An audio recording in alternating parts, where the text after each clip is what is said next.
ایک اپروچ ہے کہ اپنے ملک میں مظاہرے کرو، اپنے ملک کو نقصان کرو، کوئی فرق نہیں پڑتا فرانس کو، اچھا ایمبیسڈر واپس بھیج دو، کوئی فرق نہیں پڑتا۔ اب یہ سنیں کہ میری اپروچ کیا ہے۔ مقصد تو ہمارا ایک ہی ہے۔ ہم کیا چاہتے ہیں کہ ہم یہ چاہتے ہیں کہ یہ جو ہر تھوڑے سالوں کے بعد ہمارے دلوں کو تکلیف پہنچائی جاتی ہے، اس کی دوسری اپروچ کیا ہے، یہ اب سنیں میری اپروچ کیا ہے۔ دیکھیں میں پھر سے آپ کو بتاتا ہوں، مغرب کو میں سب سے بہتر سمجھتا ہوں، میری بڑی زندگی گزری ہے وہاں، میں ان کی سوچ کو جانتا ہوں۔ دیکھیں سب سے پہلے جو کوشش کرنی چاہیے، جو ہم نے کی ہے، اور میں ابھی بتاتا ہوں ہم نے کیا کیا کوشش کی ہے۔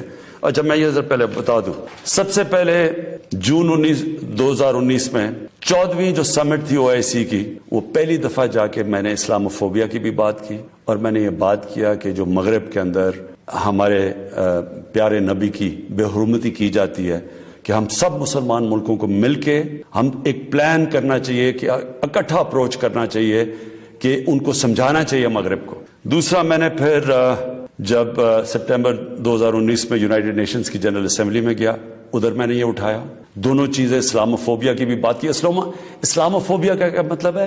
اسلام کے خلاف نفرت، اور اس نفرت کے اندر ایک یہ ہے کہ وہ ہمارے نبی صلی اللہ علیہ وسلم کی شان میں گستاخی کرتے ہیں، تو یہ ایک ہی چیز اکٹھے کرتے ہیں یہ۔ تو ادھر میں نے بات کی یونائٹڈ نیشنز میں۔ پھر اگلے سال جو 2020 میں یونائٹڈ نیشنز کی جنرل اسمبلی ہوئی، پھر میں نے اسلاموفوبیا کی بات کی، اور میں نے کہا کہ یہ کس طرح 1.25 ارب لوگوں کو تکلیف پہنچائی جاتی ہے۔ پھر یونائٹڈ نیشنز کی ہیومن رائٹس باڈیز کے اندر اور کمیشن میں میری گورنمنٹ نے مسلسل اسلاموفوبیا کی بات کی۔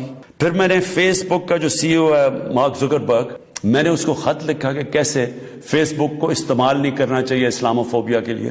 اور پھر جب یہ فرانس میں ہوا، اور جس کے اوپر یہ TLP کہہ رہی ہے کہ فرانس کے ایمبیسڈر کو واپس بھیجیں، میں نے سارے مسلمان ہیڈز آف سٹیٹس کو خط لکھا، اور میں نے ان کو کہا کہ ہمیں جوائنٹ ایکشن لینا چاہیے اس کے اوپر۔ اور اب میں آپ کو سمجھانا چاہتا ہوں میری اسٹریٹجی کیا ہے۔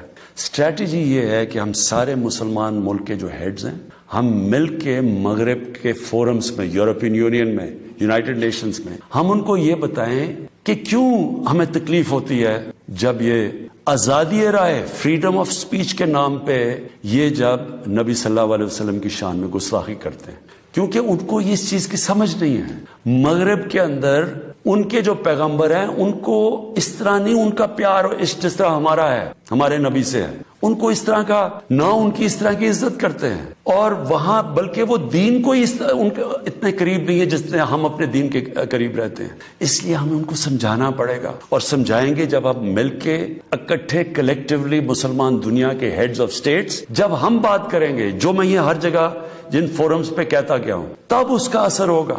دنیا میں تھوڑے سے یہودی ہیں، لیکن وہ سارے یہودیوں نے اکٹھے ہو کے دنیا کو، مغربی دنیا کو بتایا ہے کہ جو ہولوکاسٹ تھا، جدھر یہودیوں کی قتل عام ہوئی تھی، انہوں نے کہا کہ اس کے خلاف کوئی منفی بات نہ کی جائے کہیں بھی، کسی میڈیا پہ۔ آج کہیں بھی، آج مغربی میڈیا کسی ملک میں ہولوکاسٹ کے خلاف کوئی بات نہیں کر سکتا۔ 4 یورپین ملک ایسے ہیں جدھر جیل میں ڈال دیتے ہیں اگر آپ ہولوکاسٹ کے خلاف کوئی منفی بات کریں۔ تو کیا ہم یہ نہیں ان کو باور کروا سکتے کہ ہمیں کتنی تکلیف پہنچتی ہے؟ اور یہ ہم تب کریں گے جب ہم کلیکٹیولی مل کے کریں۔ اور میں آپ کو یقین دلاتا ہوں، کیونکہ میں مغرب کو سمجھتا ہوں، ان کو سمجھ ہی نہیں ہے اس چیز کی۔ جب ہم پروٹیسٹ کرتے ہیں، جب ہم مظاہرے ہوتے ہیں، وہ سمجھتے ہیں مسلمان آزادی رائے کے خلاف ہے، اور وہ پھر بجائے اس کو سمجھنے کے، وہ پھر اور کوئی جان کے شرارت کرتے ہیں ہمیں تکلیف دینے کی۔ اس لیے پہلا تو یہ چیز ہے۔ اور دوسرا میں جو کہنا چاہتا ہوں وہ یہ، دوسرا طریقہ کیا ہے کہ جب ایک 50 مسلمان ملک مل کے یہ کہیں گے کہ اگر کسی ملک میں سے اس طرح کیا گیا تو ہم سارے مل کے ان کا ٹریڈ بوائیکاٹ کریں گے، ان کی ہم چیزیں نہیں خریدیں گے، اس کا اثر ہوگا۔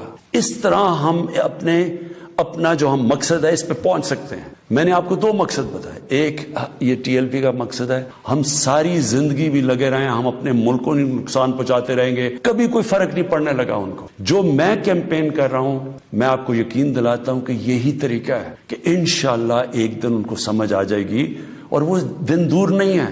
میں آج آپ سب کے سامنے کہتا ہوں کہ میں ذمہ داری اس کی لیتا ہوں۔ میں ہی سے کیمپین کو لیڈ کروں گا، لیکن میں انشاءاللہ اپنی قوم کو مایوس نہیں کروں گا، اپنے مسلمانوں کو مایوس نہیں کروں گا۔ ہم انشاءاللہ ان کو یہ ایک دن سمجھا دیں گے کہ جس طرح اگر وہ یہودیوں کے لیے سینسٹیو ہیں، ان کو تکلیف نہیں دینا چاہتے، تو ہم تو سوا ارب مسلمان ہیں، ہمارے بھی دل ہیں، ہمیں بھی تکلیف ہوتی ہے، اور جیسے ان کو اس چیز کی سمجھ آ گئی، یہ ہم اپنا مقصد پہ پہنچ جائیں گے۔